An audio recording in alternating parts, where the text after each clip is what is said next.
হচ্ছে প্রথমে পিলিং জেলটা দেখাবো। অনেকের আছে বিশেষ করে উঠতি বয়সের ছেলেমেয়ে যারা বয়ঃসন্ধি যাতে চলতেছে, ওদের শরীরে দেখবেন কি গলায় ঘাড়ে কিন্তু একটা দাগের মতো পড়ে, যেটা ঘষলে উঠে না, কিন্তু পিলিং জেল দিয়ে ম্যাজিকের মতো উঠে যায়। এছাড়াও প্রেগনেন্সি আপুদের কিন্তু পেটের মাঝখানে কিন্তু অনেক সময় লম্বা করে দাগ পড়ে, সেই দাগটা এমনিতে উঠে না, কিন্তু এটা দিয়ে আপনারা উঠাতে পারবেন। এটা খুবই দারুণ একটা জিনিস, অল্প একটু ফিঙ্গার টিপসে নিয়ে জাস্ট মাসাজ করলেই ওটা উঠে যাবে ময়লাটা। আমি দেখাচ্ছি ভাই আজকে আপনার হাতে, আমি এটা দেখাচ্ছি। এই যে না আমি দিব না ভাইয়ার দিব আজকে, আমরা ইনটেকটা একটু খুলে দেখাই। ইনটেকটা খুলে দেখাই, নাহলে আপনারা কিভাবে বুঝবেন।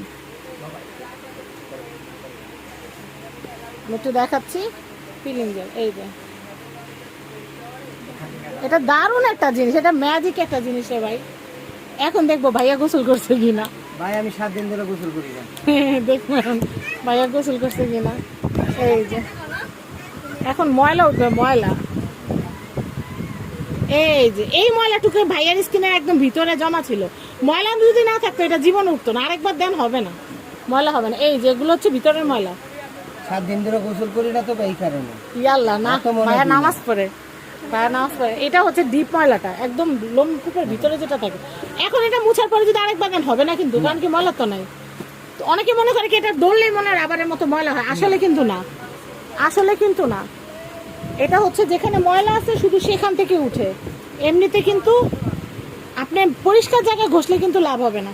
আচ্ছা এখন এই যে